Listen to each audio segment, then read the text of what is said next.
reta final está chegando. Muso está prestes a fazer sua obra-prima com uma pessoa amada de Matt. Enquanto isso, Fisk descobre que o Demolidor está de volta e começa a tremer de raiva. A força anti-vigilantes começa a agir e Fisk está prestes a explodir. Vem ver em detalhes o que rolou.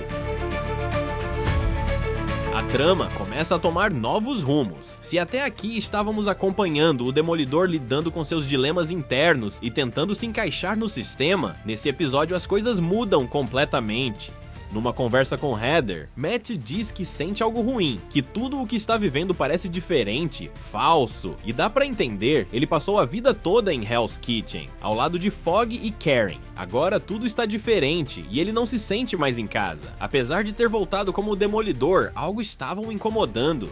A grande questão que surge é, até onde Matt Murdock vai levar seu código moral? A temporada está nos empurrando para um cenário em que o próprio Demolidor começa a questionar se ele é realmente parte da solução, ou se ele faz parte do problema. E o título desse episódio, Arte pela Arte, não poderia ser mais simbólico. A frase vem carregada de significado, porque ela não está só falando do Muso, o vilão artístico que aparece por aqui. Na verdade, o conceito de arte pela arte vai além dele, é uma forma de expressar algo sem se preocupar com a moralidade ou o resultado final. E é isso que vemos aqui, o Muso, Fisk e até mesmo o próprio Demolidor tentando, cada um à sua maneira, criar sua própria obra de arte. Mas o que é interessante é que a arte de cada um deles não é só estético ou bonito. A arte do Muso, por exemplo, é algo grotesco, enquanto a de Fisk está ligada ao controle e à manipulação. Já o Demolidor, bem, a sua arte é mais difícil de definir, mas certamente envolve a luta pelo que ele acredita ser certo.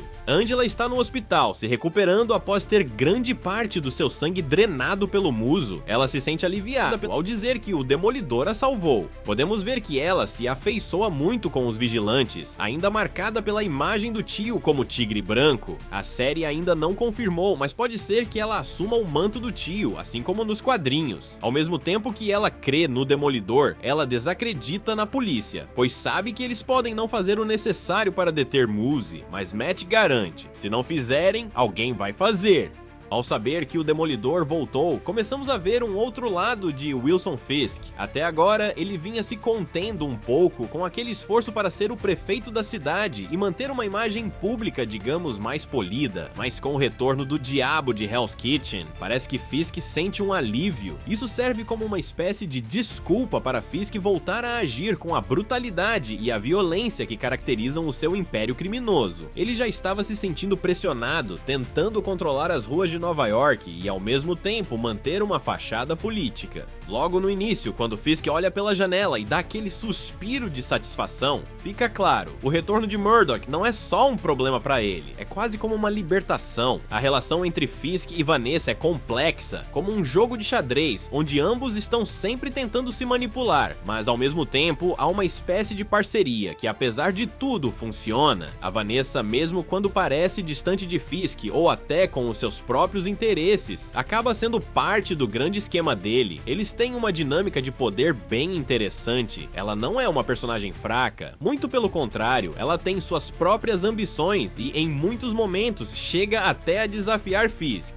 Mas veremos que o barril de pólvora vai explodir entre eles no fim do episódio, já falaremos sobre isso. Lembra da Heather, a namorada de Matt? Ela tem um papel interessante nesse episódio. No início ela já começa a fazer uma análise bem profunda do Matt, e o que ela percebe é que existe uma dor dentro dele e que existe algo que ele esconde, um reflexo dos traumas que Matt carregou desde criança. O que ela tenta fazer é ajudar Matt a superar esses traumas, mas aqui está o ponto central. Ela está tentando curar o Matt, e como sempre, temos o dilema. Esse dilema de Matt é o coração do episódio. Ele é alguém que, por mais que queira fazer o bem, se recusa a matar, e essa recusa começa a mostrar suas falhas, principalmente no sistema que ele tenta defender. Ao poupar criminosos, Matt acredita que está sendo moralmente correto, mas o que vemos é que esse código de não matar acaba criando uma fragilidade gigantesca no sistema que ele tenta proteger. Ele está tentando salvar uma cidade cidade que, no fundo, não parece merecer ser salva. No fim, os criminosos sempre voltam, e é o que está prestes a acontecer com Muso. Deixá-lo vivo foi o início de uma tragédia. Ao comparar Matt com o justiceiro, Frank Castle, vemos um contraste gritante. Enquanto Frank Castle é alguém que acredita que, para eliminar o mal, é preciso ser implacável, Matt insiste que o sistema tem que funcionar, mesmo que, na prática, o sistema seja falho. O justiceiro não tem hesitação em matar, e ele vê isso como uma necessidade para impedir que mais pessoas sofram. Já o Demolidor, com sua recusa em matar, acaba permitindo que os criminosos voltem à rua, prontos para cometer mais crimes. Isso gera uma frustração muito grande no Matt, porque ele começa a perceber que, ao poupar essas pessoas, ele na verdade está permitindo que mais mal aconteça. Por fim, Bastian Cooper, o Muso, retorna. Afinal, Matt o deixou vivo no episódio anterior. A construção dele como um artista psicopata poderia ter sido melhor trabalhada. Seria interessante durante os episódios ter visto detalhes de suas consultas com a doutora Glenn, construindo um clima de tensão e deixando a cena que está por vir mais impactante.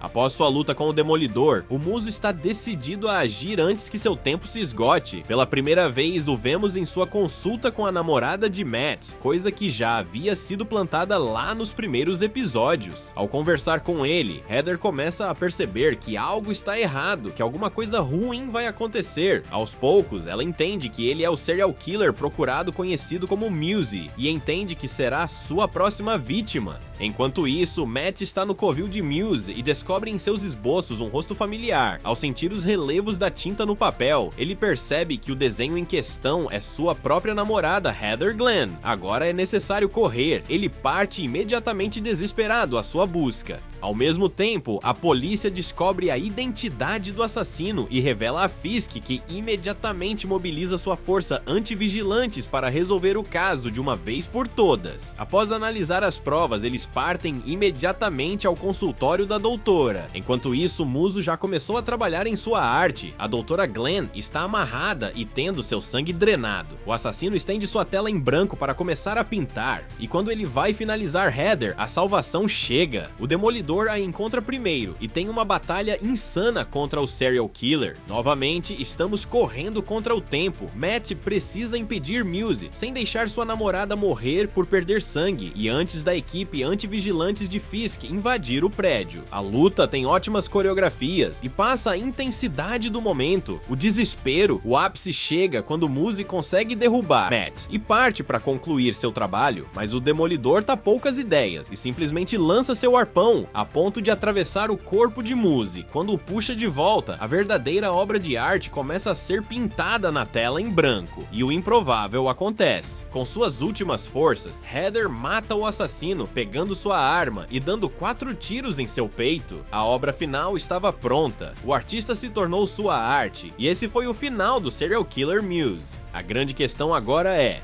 se Heather descobrir a identidade secreta de Matt, o que isso vai significar para o futuro deles? Por mais que Matt tenha as melhores intenções, esconder a verdade de Heather é uma linha perigosa. Isso pode gerar frustração, conflito e até um afastamento entre os dois. E claro, caso Heather decida revelar o segredo de Matt para outras pessoas, isso pode ser uma bomba de consequências imprevisíveis. Agora, se tem alguém que vai aproveitar a morte de Muso, esse alguém é Wilson Fisk. Fisk é mestre em manipular as situações a seu favor, e a morte do Muse não é exceção. Ele sabe que, aos olhos da opinião pública, a morte de um serial killer como Muso é uma vitória para a polícia e para a cidade. Então, ele começa a arquitetar sua narrativa, manipulando as informações de modo que o Demolidor não leve os créditos pela ação. O que Fisk faz aqui é ser o cara de pau aproveitador de sempre. Ele coloca o crédito na sua equipe de elite, tirando os holofotes de cima do Demolidor e colocando a cidade em um lugar onde ele, mais uma vez, pode controlar a narrativa. Ele quer que as pessoas vejam o Demolidor como mais um vilão, e esse é o passo mais importante para desacreditar a imagem de Matt Murdock como herói. A manipulação de Fisk vai além da morte de Muso. Ele está criando um cenário onde ele sai ganhando, e Matt mais uma vez fica nas sombras. E é claro que a morte de Muso também afeta a Heather de uma maneira pessoal. Ela não apenas sobreviveu a esse episódio, mas foi ela quem matou o vilão, o que coloca um peso enorme sobre seus ombros. A psicóloga que sempre esteve do lado de Matt, agora se vê lidando com um dilema moral próprio. Ela vai ter que viver com o fato de ter tirado a vida de uma pessoa, mesmo sendo alguém que foi responsável por tantos crimes. Esse peso emocional será um ponto crucial para a personagem, pois ela precisará lidar com a culpa e as consequências disso, enquanto tenta entender seu próprio papel no mundo de Matt Murdock. Enquanto tudo isso acontece, as intrigas começam a se desenrolar ao redor de Fisk e seus aliados. Vanessa, que até agora tem jogado com Fisk ao seu lado, pode estar escondendo algo. Após ouvir de Luca que quando ela tomava conta as coisas eram realmente melhores, Vanessa toma sua decisão final, algo que provavelmente vai a afetar de formas terríveis daqui pra frente. Ela entrega a Luca a localização de Fisk, um local onde ele costuma jantar esporadicamente. O gangster se prepara e chega lá com uma arma. Aponta para a cabeça do rei do crime e quase consegue seu objetivo, mas é morto pelo cão de guarda pessoal de Fisk. Imediatamente ele percebe que se trata de uma traição cometida por sua esposa. E agora? O que vai acontecer com os dois? Será que veremos Fisk dando um fim à sua esposa? Se tem uma coisa que ele não tolera, é traição, pessoas em quem ele não pode confiar. Veremos o desenrolar no próximo capítulo. Eu pessoalmente acho que seria um bom momento para incluir em sua equipe anti-vigilantes alguém com mais peso, alguém que já está na trama e poderia trazer um impacto ainda maior pro Demolidor e pro contexto geral. O que acha do mercenário? Fisk o odeia por tentar matar Vanessa na última temporada da série da Netflix, mas agora que ela se voltou contra o marido, talvez o mercenário possa voltar a ser um possível aliado. Fisk sabe como manipular, e uma meia horinha de conversa pode fazer esse maluco querer o ajudar de novo. O que você acha? Será que Fisk vai recrutar um peso pesado para sua força anti-vigilantes? E o Demolidor vai lutar sozinho ou vai pedir ajuda? Será que veremos o retorno do Justiceiro em batalha? Me diz o que você acha. Gosto muito de saber sua opinião.